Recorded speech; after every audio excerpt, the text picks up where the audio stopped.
Hello friends, welcome back. I am रनीन। तो इसके पहले वाले वीडियो में हमने causal and non causal system के बारे में पढ़ा देखा। तो आज हम इस वाले वीडियो में causal and non causal system के ऊपर कुछ क्वेश्चन करने जाएंगे। ठीक है।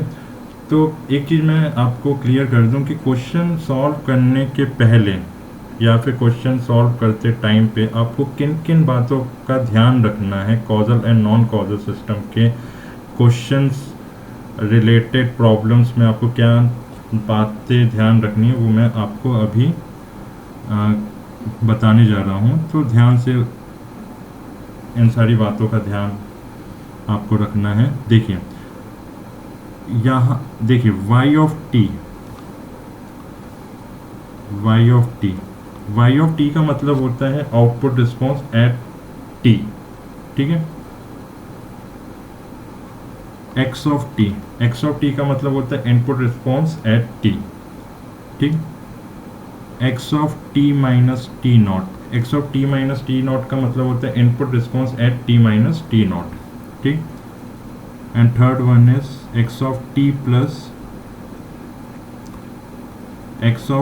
Plus T not. इसका मतलब होता है input response at t plus T not.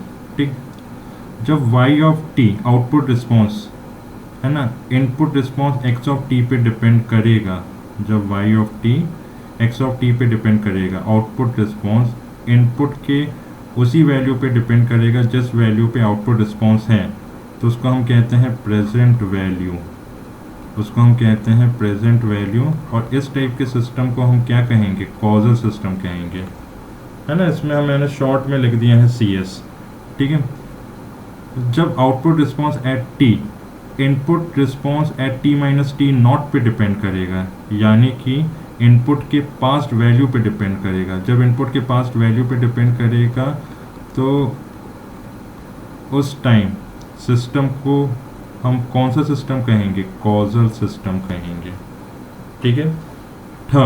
तीसरी बात क्या ध्यान में रखना है? यदि output response at t input response at t plus T naught पे डिपेंड करेगा, यानी कि फ्यूचर वैल्यू पे डिपेंड करेगा, तो तब उस टाइप के सिस्टम को हम क्या कहेंगे? नॉन कॉजल सिस्टम कहेंगे। ठीक है। इतना आपको ध्यान में रखना है। इसको सॉल्व करते हैं अपन। तो पहला क्वेश्चन है, today's first question is determine whether or not each of following systems are causal with input x of t and y of t। ठीक। तो पहला क्वेश्चन है y of t equals to integration from minus infinity to t x of tau d tau. चलिए देखते हैं इस question को।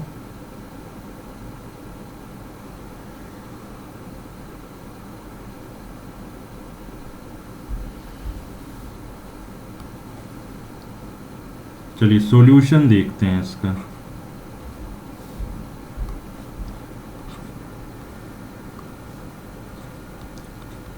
Solution देखते हैं। देखो y ऑफ t को मैंने क्या कहा? कुछ देर पहले मैंने y ऑफ t को क्या कहा? Output response at t। ठीक है। ठीक। अब देखो यहाँ पे इंटीग्रेशन में रेंज कितना दिया है? Minus infinity to t। देखो यहाँ पे t जो है t पे तो डिपेंड कर ही रहा है, और t की प्रीवियस वैल्यू पे भी डिपेंड कर रहा है, क्योंकि इंटीग्रेशन जो है माइनस इन्फिनिटी से लेके t तक गया है। ठीक है। तो यानी कि जब t आ जाएगा तो वो प्रेजेंट वैल्यू कहलाएगा, और t की जितनी भी प्रीवियस वैल्यू यानी कि अप टू माइनस इन्फिनिटी तक वो पास्ट वैल्यू कहलाएगा। तो आउटपुट प्रेजेंट वैल्यू पे भी डिपेंड कर रहा है, पास्ट वैल्यू पे भी डिपेंड कर रहा है। तो यानी कि ये जो सिस्टम है, जिस भी सिस्टम का इनपुट आउटपुट रिलेशन दिया हुआ है इंटीग्रेशन के फॉर्म में, तो वो सिस्टम कैसा कहलाएगा? वो सिस्टम कहलाएगा कॉजल। तो यहाँ पे हम रीज़न दे सकते हैं since response depends on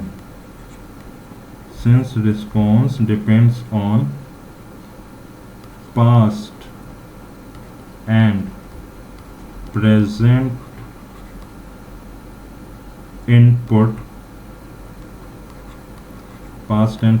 input, hence system is causal system। ठीक, अब सेकंड क्वेश्चन देखते हैं।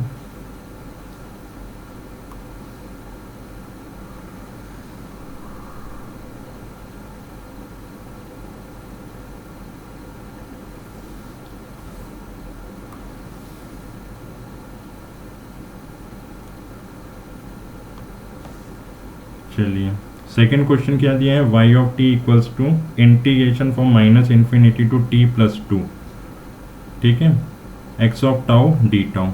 अब इसका सॉल्यूशन देखते हैं। इंटीग्रेशन की रेंज कहाँ से कहाँ तक दी हुई है, माइनस इन्फिनिटी से t प्लस 2 तक, इसके आगे नहीं जाएगा, ठीक है। अब माइनस इन्फिनिटी से t प्लस 2 के बीच में एक चीज़ ध्यान रखिए कि आपका t भी प्रेजेंट रहेगा, ठीक है। माइनस इन्फिनिटी से t प्लस 2 के बीच में t भी प्रेजेंट होगा, है ना, और t के बाद ही t प्लस 2 आता है, ठीक। अब आउटपुट रिस्पॉन्स, अब देखो यहाँ पे ये आउटपुट रिस्पॉन्स जो है ना, आउटपुट रिस्पॉन्स जो है वो t पे भी डिफाइन करेगा, मतलब इनपुट के प्रेजेंट वैल्यू पे डिपेंड करेगा, यानी कि t प्रेजेंट वैल्यू कहलाएगा, ठीक है। t की जो प्रीवियस वैल्यू है, t की प्रीवियस वैल्यू क्या है, या फिर पास्ट वैल्यू क्या है, अप टू माइनस इन्फिनिटी। तो अप टू माइनस इन्फिनिटी तक आउटपुट रिस्पॉन्स डिपेंड करेगा, यानी कि पास्ट वैल्यू पे भी डिपेंड करेगा आउटपुट रिस्पॉन्स इनपुट के, और प्रेजेंट वैल्यू के बाद भी गई है वैल्यू, प्रेजेंट वैल्यू के बाद कहाँ तक गई है वैल्यू, t प्लस 2 तक गया है, यानी कि प्रेजेंट वैल्यू के बाद तक यदि वैल्यू जाती हैं तो वो वैल्यू कहलाएगा फ्यूचर वैल्यू, तो वो कहलाएगा फ्यूचर वैल्यू, है ना। तो आउटपुट रिस्पॉन्स जो है इनपुट के प्रेजेंट वैल्यू पे डिपेंड कर रहा है, इनपुट के पास्ट वैल्यू पे भी डिपेंड कर रहा है, इनपुट के फ्यूचर वैल्यू पे भी डिपेंड कर रहा है। तो ये जो रिस्पॉन्स है, ठीक है, जो कि फ्यूचर इनपुट पे भी डिपेंड कर रहा है, तो वो सिस्टम क्या कहलाएगा, नॉन कॉजल कहलाएगा। तो इसमें आप ये पॉइंट लिख सकते हैं कि since response depends on future input, hence system is non-causal system, ठीक है। अब थर्ड क्वेश्चन देखते हैं।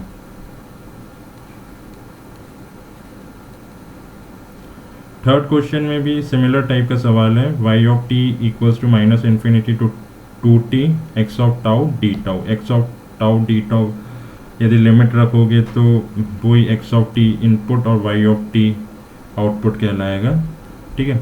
अब इसकी रेंज देखते हैं, इंटीग्रेशन की रेंज कहाँ से कहाँ तक दी हुई है, माइनस इन्फिनिटी से लेके 2t तक दी हुई है, ठीक है। अब माइनस इन्फिनिटी से 2t के बीच में t भी प्रेजेंट होगा, ठीक, यानी कि माइनस इन्फिनिटी से t तक डिपेंड करेगा रिस्पॉन्स, और t से 2t तक भी रिस्पॉन्स डिपेंड करेगा। तो टी आ गया, यानी कि आउटपुट रिस्पॉन्स जो है इनपुट के प्रेजेंट वैल्यू पे डिपेंड कर रहा है। ठीक, और टी के प्रीवियस वैल्यू माइनस इन्फिनिटी तक इंटीग्रेशन की रेंज दी हुई है, तो यानी कि इसके पास्ट वैल्यू पे भी आउटपुट रिस्पॉन्स डिपेंड करेगा। और 2t जो है वो t के बाद आता है ना, तो t से 2t के बीच की जो रेंज होगी उसको हम कहेंगे फ्यूचर वैल्यू। ठीक है, तो कुल मिला के थर्ड वाला जो क्वेश्चन है उसका आउटपुट रिस्पॉन्स प्रेजेंट वैल्यू पे भी डिपेंड कर रहा है, पास्ट वैल्यू पे भी डिपेंड कर रहा है, फ्यूचर वैल्यू पे भी डिपेंड कर रहा है। तो क्या स्टेटमेंट आएगा इसमें? इसमें बिल्कुल सेम जो हमने सेकंड क्वेश्चन में देखा था वही क्वेश्चन का सॉल्यूशन थर्ड वाले क्वेश्चन में आ जाएगा। तो क्या लिखोगे? Since response depends on future input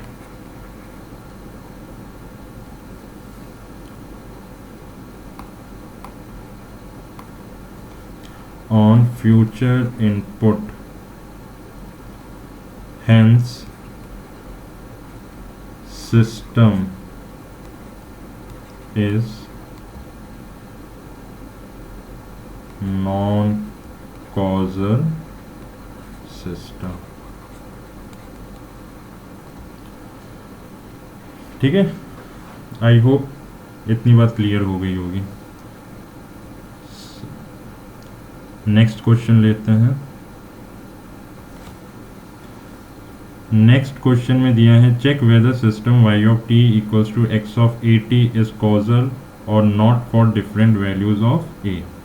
for different values of a में हमें कॉजल और नॉन कॉजल सिस्टम का चेक करना है। चलिए, तो इनपुट आउटपुट रिलेशन दिया है, यहाँ पे मैं लिख देता हूँ y of t equals to x of at। चलिए, सबसे पहले हम फॉर a इक्वल्स टू 1 पे चेक करते हैं कि सिस्टम कॉजल है कि नॉन कॉजल है। ठीक है, यदि फॉर a इक्वल्स टू 1 में चेक करेंगे तो y ऑफ t क्या हो जाएगा? a 1 रख देंगे यहाँ पे, तो x ऑफ t, यानी कि आउटपुट रिस्पॉन्स जो है एट t पे वो सीधा सीधा इनपुट रिस्पॉन्स एट t पे आ गया, यानी कि output response at t input response at t पे डिपेंड कर रहा है। तो इसका मतलब ये हुआ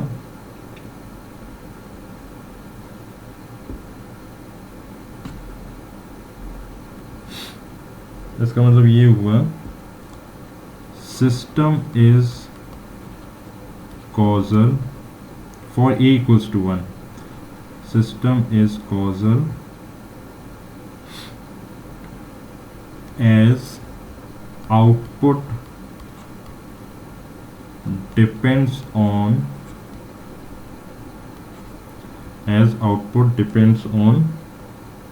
क्या कहोगे? as output depends on present input. ठीक है, a इक्वल्स टू 1 पे हमने ये कह दिया कि सिस्टम क्या है? कॉजल है। ठीक, सेकंड मतलब डिफरेंट वैल्यूज ऑफ a में हम सिस्टम की कॉजल और नॉन कॉजल चेक कर रहे हैं। सेकंड हम चेक करेंगे फॉर a इक्वल्स टू -1 पे।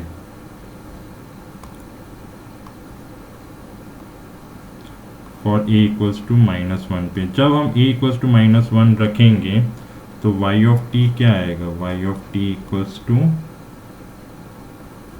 x ऑफ -t आएगा। ठीक है, लेट t इक्वल्स टू -1 ले लेते हैं।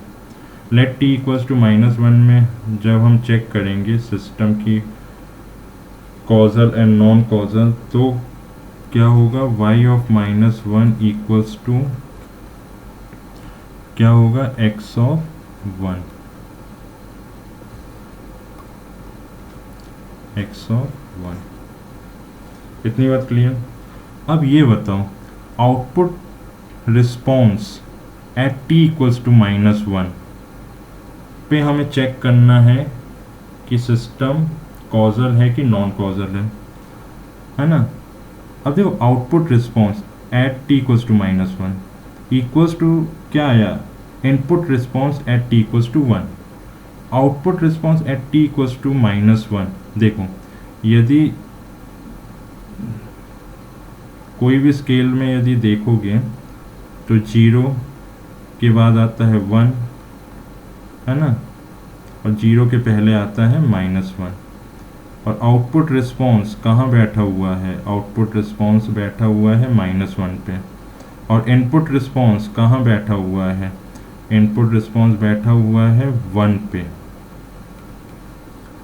ठीक है, ठीक है। तो आउटपुट किस पे डिपेंड कर रहा है, आउटपुट डिपेंड कर रहा है फ्यूचर के इनपुट पे। आउटपुट डिपेंड किस पे कर रहा है, फ्यूचर के इनपुट पे डिपेंड कर रहा है। तो जब आउटपुट रिस्पॉन्स फ्यूचर के इनपुट पे डिपेंड करेगा तो सिस्टम क्या कहलाएगा, सिस्टम इज नॉन कॉजल कहलाएगा। तो इसमें आप रीज़न दे सकते हैं कि system is non causal as output depends on future input. ठीक है, आई होप इतनी बात क्लियर हो गई होगी आप लोगों को। अब सेकंड देखते हैं। ये तो हमने बात किया t लेस देन 0 पे, t इक्वल्स टू -1 ले रहे हैं, यानी कि t लेस देन 0 की बात हुई। अब मान लो कि हमने इसी का दूसरा पार्ट कि हमने लेट t इक्वल्स टू 1 ले लिया, लेट t इक्वल्स टू 1 ले लिया, तो क्या होगा, y ऑफ 1 क्या हो जाएगा, x ऑफ -1, है ना। फॉर a इक्वल्स टू -1 के लिए y of t equals to x of -t होता है। बट जब हम t इक्वल्स टू 1 लेंगे तो y ऑफ 1 इक्वल्स टू क्या हो जाएगा, x ऑफ -1। यानी कि हम सिस्टम की कॉजल और नॉन कॉजल डिफाइन करने जा रहे हैं t इज़ ग्रेटर देन 0 पे। अब जब हम स्केल खींचेंगे, जब हम 0 शो करेंगे, 0 के बाद क्या आता है, 1 आता है, और 0 के पहले क्या आता है, -1 आता है। अब देखो, अब आउटपुट कहाँ बैठा है, आउटपुट बैठा है 1 पे। अब इनपुट कहाँ बैठा है, इनपुट बैठा है -1 पे।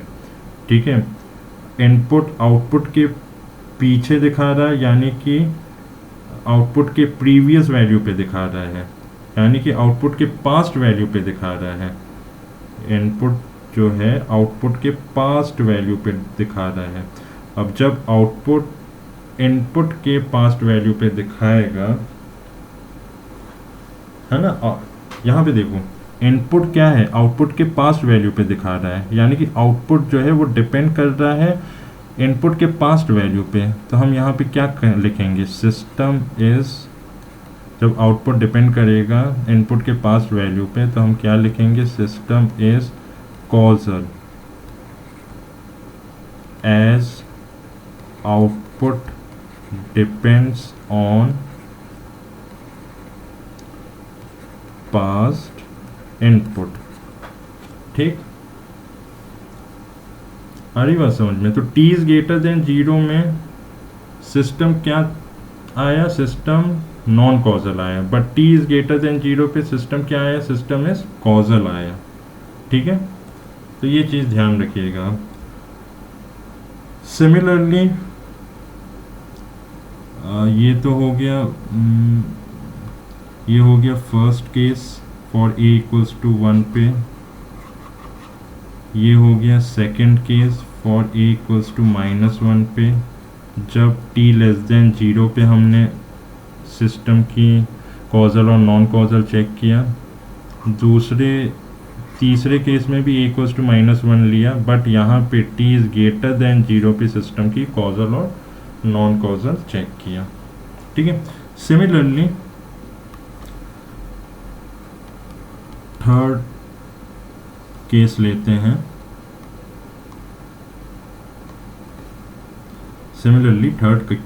हैं। थर्ड केस में देखिए, जब हम a लेस देन 1 की बात करेंगे, तो मान लो a इक्वल्स टू हाफ ले लिया। a लेस देन 1 यानी कि a की कोई भी एक वैल्यू ले लो भाई, a इक्वल्स टू मैंने 1/2 ले लिया। अब a इक्वल्स टू 1/2 लेंगे तो y ऑफ t है ना, ये इसको देखो, y ऑफ t क्या हो जाएगा, y ऑफ t हो जाएगा x ऑफ t/2। ठीक है, अब लेट t इक्वल्स टू -1 लेंगे, t इक्वल्स टू -1 लिया यानी कि t लेस देन 0 लिया, t इक्वल्स टू -1 लेंगे तो y ऑफ -1 क्या होगा, x ऑफ -1/2। ठीक है, आ रही बात समझ में? तो देखो, सबसे पहले -1 आता है, उसके बाद -1/2 आता है, यानी कि आउटपुट जो है ना, आउटपुट जो है वो किस पे डिपेंड कर रहा है, वो फ्यूचर इनपुट पे डिपेंड कर रहा है। तो यहाँ पे आप लिख सकते हैं, इसका रीज़न यही दे सकते हैं कि सिस्टम इज नॉन कॉजल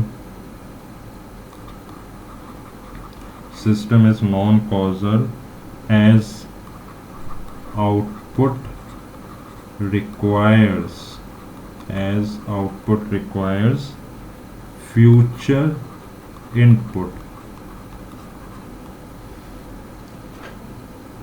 ठीक है,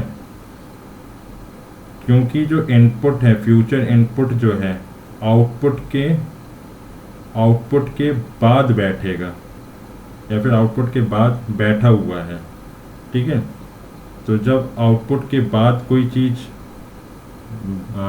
बैठी हुई मिलती है तो वो नॉन कॉजल कहलाता है, और यदि आउटपुट के पहले कोई चीज़, कोई भी इनपुट यदि मिलता है तो वो कॉजल, और यदि उसी वैल्यू पे चीज़ें यदि मिलती है ना, तो वो भी कॉजल कहलाता है। ठीक है, तो वो भी क्या कहलाता है, कॉजल कहलाता है। ठीक,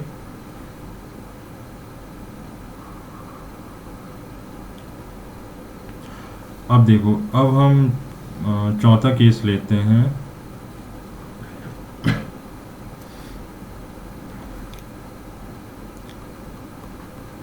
for a is greater than 1, यानी कि a की कोई भी वैल्यू ले लो, a की वैल्यू 2 ले लो, a इज ग्रेटर देन 1 में, तो जब a इक्वल्स टू 2 लोगे तो y ऑफ t क्या होगा, x ऑफ 2t।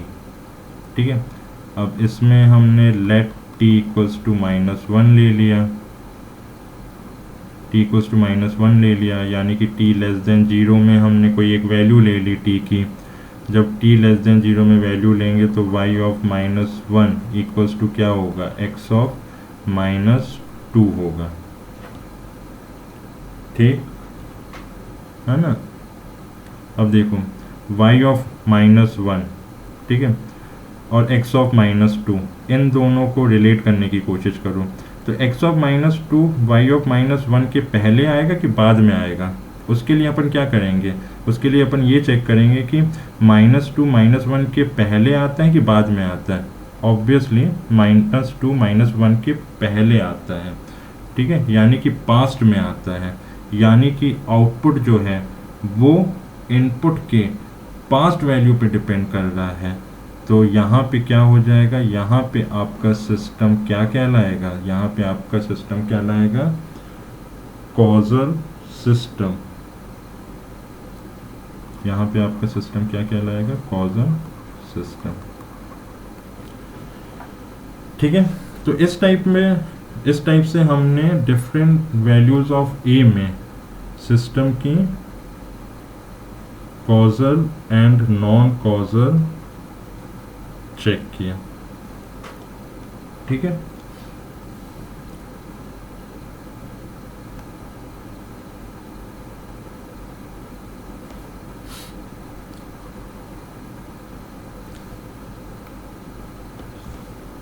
ठीक। तो आज हमने कुछ क्वेश्चन की प्रैक्टिस की है। ठीक है, तो जैसे कि इस टाइप के क्वेश्चन की हमने प्रैक्टिस किया, इंटीग्रेशन वाले क्वेश्चंस के थ्रू अपन कैसे समझेंगे कि सिस्टम कॉजल है कि नॉन कॉजल है। ठीक है, वो हमने एक बार अच्छे से क्लियर करके देख लिया कि इंटीग्रेशन जैसे सवालों में हम कॉजल एंड नॉन कॉजल कैसे पता कर सकते हैं। दूसरा हमने एक क्वेश्चन उठाया, स्केलिंग टाइप का क्वेश्चन एक उठाया, input output relation of A system पे।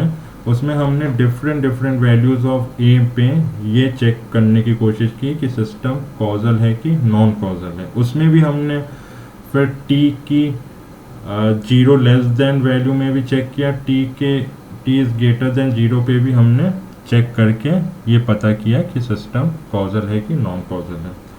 तो आई होप आज मैंने जितने भी क्वेश्चन करवाए हैं और जिस मेथोडोलॉजी से मैंने क्वेश्चन करवाने की कोशिश की है और जिस कंसेप्ट के बेसिस पे मैंने क्वेश्चन करवाने की कोशिश की है, वो मुझे लगता है कि आप लोगों को समझ में आया होगा।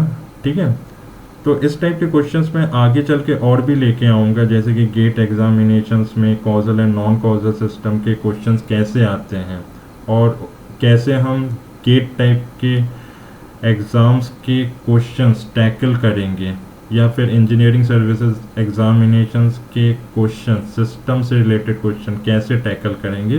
तो वो मैं आने वाले वीडियो में, है ना, पूरा अच्छे से बताऊंगा। तो और भी चीज़ें आपको जो चीज़ अभी क्लियर नहीं हुई है वो चीज़ आगे चल के आई होप क्लियर हो जाएगी। मेरे को लगता है कि अभी तक की चीज़ें आपको समझ में आ गई होगी। ठीक है, तो आज के लिए बस अपन इतना ही रखते हैं।